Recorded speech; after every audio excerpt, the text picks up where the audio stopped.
Iran और America के बीच जारी तनाव के बीच एक बड़ा सवाल उठ रहा है। आखिर क्यों अमेरिकी राष्ट्रपति डोनाल्ड ट्रंप अचानक से जंग खत्म करने को बेताब नजर आ रहे हैं और क्यों बार बार सीजफायर को बढ़ाया जा रहा है। दरअसल हालात इतने सरल नहीं हैं जितने नजर आ रहे हैं। ताजा घटनाओं के मुताबिक ट्रंप ने साफ कहा है कि सीजफायर तब तक जारी रहेगा जब तक ईरान अपनी तरफ से कोई ठोस प्रस्ताव नहीं देता है और बातचीत पूरी नहीं हो जाती है। यानी कि अमेरिका अभी युद्ध रोकना चाहता है लेकिन पूरी तरह पीछे हटने के मूड में नजर नहीं आ रहा है। असल कहानी इसके पीछे छिपी रणनीति में है। एक तरफ अमेरिका ने ईरान पर दबाव बनाए रखने के लिए समुद्री नाकाबंदी जारी रखी हुई है, दूसरी तरफ बातचीत का दरवाजा भी खुला हुआ रखा हुआ है। ये एक तरह की ड्यूल पॉलिसी है जहां पर एक हाथ से बातचीत और दूसरे हाथ से दबाव की रणनीति। ट्रंप का ये कदम अचानक नहीं आया है बल्कि इसके पीछे पाकिस्तान जैसे देशों की मध्यस्थता भी बड़ी वजह मानी जा रही है, जिन्होंने अमेरिका से सीजफायर बढ़ाने की अपील की थी। लेकिन सवाल यह है कि ट्रंप इतना समय क्यों देना चाहते हैं। जवाब यह है कि ईरान के अंदर की राजनीति। रिपोर्ट्स के मुताबिक ईरान की सरकार के अंदर ही मतभेद नजर आ रहे हैं और कोई एकजुट रणनीति वहां पर बना नहीं पा रहा है। ऐसे में अमेरिका चाहता है कि ईरान पहले एक स्पष्ट प्रस्ताव लेकर आए ताकि आगे की बातचीत ठोस आधार पर हो सके। दूसरी तरफ ईरान इस एक्सटेंशन को अमेरिका की चाल बता रहा है और कह रहा है कि हारने वाला पक्ष शर्तें थोप नहीं सकता है। अब अगर बात करें आगे की बातचीत की तो कैसे होगी, तो फिलहाल जो संकेत मिल रहे हैं उसके मुताबिक अगला दौर पाकिस्तान जैसे न्यूट्रल प्लेटफॉर्म पर हो सकता है, लेकिन दूसरे दौर की बातचीत कब होगी इसको लेकर अभी तक कोई तस्वीर साफ नहीं हो पाई है। लेकिन इसमें भी अनिश्चितता बनी हुई है क्योंकि ईरान ने अभी तक पूरी तरह से हिस्सा लेने की पुष्टि नहीं की है।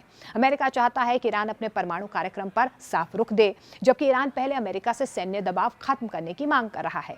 सबसे बड़ी वजह यही निकल कर आ रही है कि स्ट्रेट ऑफ हॉर्मूज में जिस तरीके से नाकाबंदी अमेरिका की तरफ से की गई है, अब ईरान चाहता है कि अमेरिका वहां से पीछे हट जाए। लेकिन अमेरिका की तरफ से कहा जा रहा है कि वो पीछे नहीं हटेंगे और अभी जो है दोनों देशों के बीच टसल जो है और ज्यादा बढ़ती हुई नजर आ रही। जेडी वैंस जो इस्लामाबाद आने वाले थे उनका कार्यक्रम होल्ड पर रखा गया है। ईरान का डेलीगेशन भी इस्लामाबाद नहीं आ रहा है। तो दूसरे दौर की बातचीत कब होगी, कैसे होगी, अभी तक इस पर सस्पेंस बना हुआ है।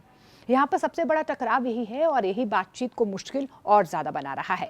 अब बड़ा सवाल ये है कि अगर बातचीत फेल होती है तो आगे क्या होगा। ट्रंप खुद संकेत दे चुके हैं कि अगर डील नहीं हुई तो फिर से बमबारी शुरू हो सकती है। यानी ये सीजफायर स्थायी शांति नहीं है बल्कि टाइम को बाय करने की एक रणनीति हो सकती है।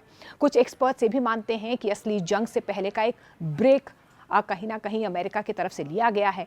अब इस पूरे घटनाक्रम का असर सिर्फ अमेरिका और ईरान तक सीमित नहीं है बल्कि पूरी दुनिया, खासतौर पर चीन और मिडल ईस्ट पर इसका असर जो है साफ तौर पर देखने को मिल रहा है। अब चीन पर असर क्या होगा। चीन की सबसे बड़ी चिंता है तेल सप्लाई और हॉर्मुज स्ट्रेट। चीन चाहता है कि समुद्री रास्ते से व्यापार सामान्य बना रहे।